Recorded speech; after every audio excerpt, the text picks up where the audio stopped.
Every second of movement you see and beyond is motion capture, ranging from simple in-game motions, walking, turning, all the way to stunts, fights, full-person fights on train roofs, to performance capture, to full facial and body capture at the same time. It's not your call, Aiden. I can do what I want. It is unusual to go in and wear the suit and have these dots on your face, and it's interesting. The games we make at Quantic Dream are based in reality. Everything that actually happens in real life has to happen in our game, and the only practical way to get that is to capture the real thing. We have to rebuild the world out of cardboard and tape and foam. We have to make sure it matches what's in the game, and we have to make sure that we can actually capture with it, because there are limitations to motion capture. So we have these very strange props that look really miserable, but they respect exactly the dimensions of the real set in 3D in the game, so all the contacts are fine. We can't use a car door in motion capture because it's shiny and it's really heavy. We can't see through it, so we have to build the approximate of a car door, but it has to at least have some of the real properties of a car door, because just closing a cardboard doesn't play the same as a real car door. You're in a car, and it's this ridiculous looking thing made out of 2x4s with a steering wheel.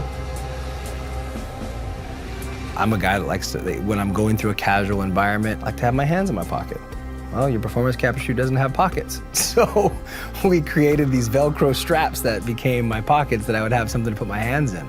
It's like pure imagination. Not just the fact that you're, shooting a scene in a submarine. Cool. I was sure you'd love that. Or you're getting briefed about this intense mission that you're about to go on in Somalia. Jamal Sheikh Sharif.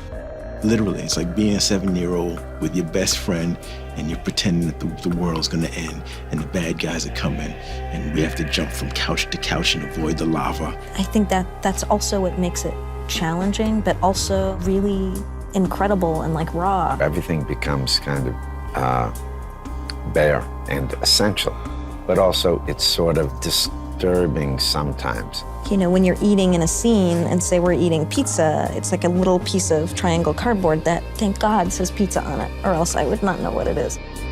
We built the helicopter where there is this very intense dialogue between Jodie and Clayton. So everything was on wheels and we were moving the helicopter. Because I trusted you.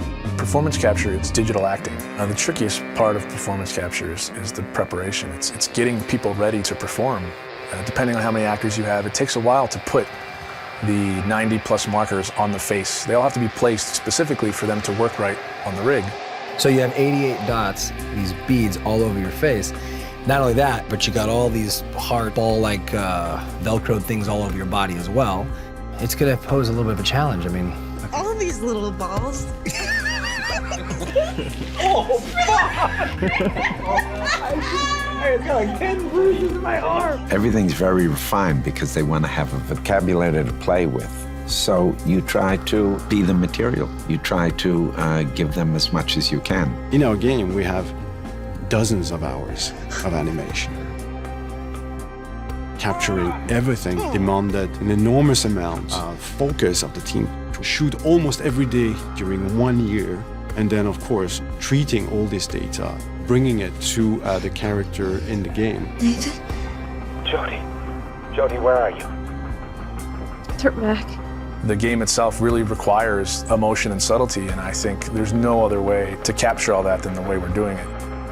They rely on each other. We couldn't get this performance without performance capture, and it wouldn't be worth getting unless it was from these people.